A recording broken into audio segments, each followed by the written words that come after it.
good football player or well, not necessarily. It always helps to try things, but you know, I'm over 50 years old now. I'm not going to go out and bump heads with a bunch of football players.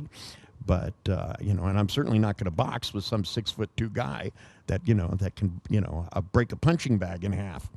But you see, my job is about getting it so that they can do what they do better, so that whatever they're doing that works, they keep, and the things that get in their way.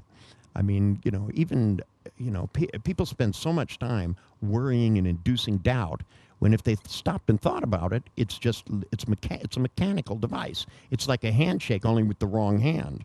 Or if you've ever been to Japan, you go like that, and they look at you like they're nuts. They just don't do that there, so it doesn't exist. See, the nice thing is that what we're talking about is how people process information. What I do is about processing information, whether it be feelings or sounds or pictures, whether it has to do with input or representation, and also how we know the information is right. How do we convince ourselves that, if you're constantly creating doubt inside yourself, then you'll never stand a chance. What you have to do is find out how accurate you are based on what you're able to accomplish. See, to me, a lot of people think the definition of personal power is having power over someone else. And I think the definition of personal power is knowing what you do well and knowing what to do next so that you get better. Because if you're constantly improving over what you could do, then, as we say, the sky's the limit. So that sounds like you're constantly looking for new things, developing new things. So what were you up to most recently? Do you have any new things that you're exploring? Or? Well, actually, I've kind of stepped back a little bit, and I'm going back through and studying hypnosis a little more. As much as a lot of people have bad thoughts about hypnosis, I think it's one of the things that's really unexplored. That the hypnotic phenomenon that you can produce, the kind of pain control, the kinds of things that shamanic people are doing.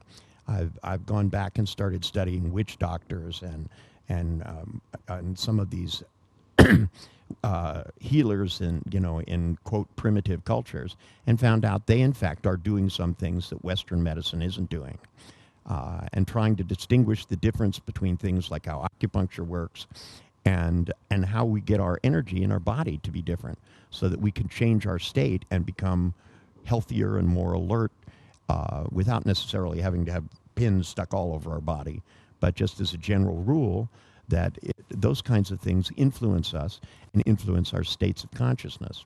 That most of these, quote, primitive healers do the healing by inducing altered states in people. And I thought if we took a good long look at hypnosis, we could find ways of creating more general good health, but also better motivation and better attitudes in people by being able to manipulate not only the words and the pictures and the sounds, but the energies that flow inside of the body in different directions. Because now that acupuncture meridians are actually measurable, which frustrates Western science to know things, but the Chinese have made machines by which you can locate acupuncture points. So we can no longer say they're not there, and they do get undeniable results.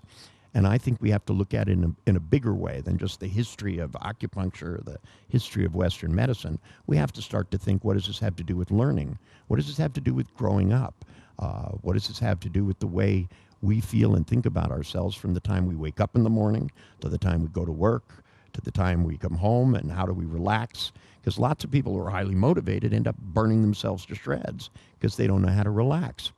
And I think it's important that we begin to take control over what state of consciousness we're in and when, so that we can become very alert and very efficient, but also without giving ourselves a coronary. So this means that hypnosis is not just a very esoteric phenomenon, but that's something that I think it's more about what people do every day. I see people in all kinds of altered states. You have to alter your state of consciousness to remember. When you're remembering, you're in a different state of consciousness than when you're playing tennis. If you're remembering while you're playing tennis, the ball hits you in the head. And, so it's not something that I look at as being esoteric at all. But I think if we look at the esoteric parts of it, that we can bring back more efficient tools for people to be able to have better lives every day. Mm-hmm. So we're hearing... See, think about it this way, Ronnie. 30 years ago, I noticed something that no one had noticed, which is when people think in pictures, their eyes go up. They go, let's see, and they do. And when they talk to themselves, they go like this. Sometimes they even use telephone postures, especially in Western cultures where there are telephones, that when people talk to themselves, they have a tendency to touch themselves on the side of the head. And when their eyes go down and to the right, typically they'll touch themselves at the midline, and they use predicates like feel, rough, handle. So I also noticed that people who weren't communicating well were the people who didn't notice this, so that when one person is talking in pictures and the other's talking in feelings, that they can't communicate very well. As a salesperson, this becomes profoundly important, because when you're talking to somebody, if you notice which way their eyes move and you listen to the words they're using, you can talk to them in a way they'll understand better. Now, here this 23-year-old kid notices all of this, and a whole field based on observation missed it. Now, how is that possible?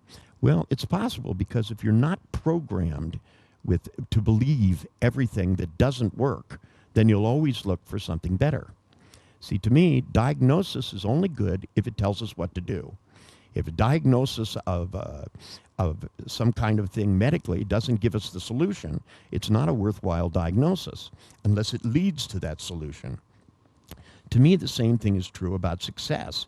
People can tell you, well, you just got to think positively. But if they don't tell you how to think positively, you won't know what to do. If they tell you to make pictures where you see yourself being able to engage in the activity successfully, the largest phobia on the face of the earth is public speaking.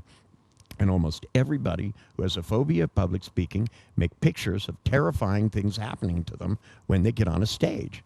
And of course, if you do that, you're going to be afraid.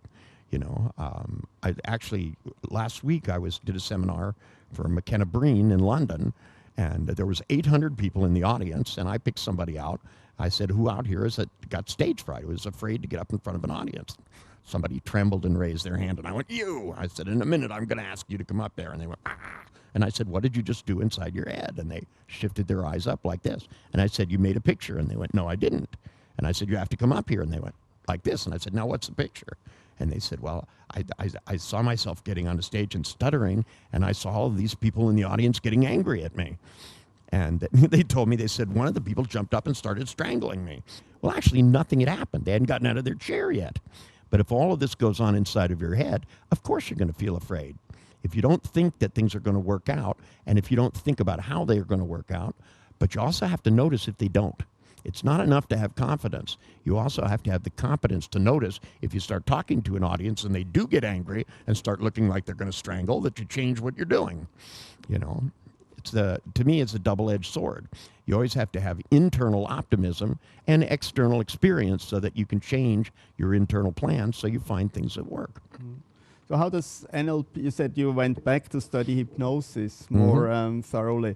So how does NLP and hypnosis, those two fields relate? Is this well, hypnosis? they relate in the sense that linguistically they have the same kinds of patterns. The patterns you use language-wise are the same ones that you use doing neurolinguistic programming. We find it's the same. I also modeled great hypnotists in the beginning. So neurolinguistic programming. See, because we don't know how we consciously understand language. It is the ultimate hypnotic process. That when I'm talking to you now, you're understanding, but you don't know how. It just happens. Especially when you're talking to somebody where you have two native speakers of the same language, because they do less thinking about whether or not they understand. And to me, the same thing is true. Also, since neurolinguistic programming is the study of success, and most success in most things, artists, musicians, athletes, all of these things, are really having an altered state by which you become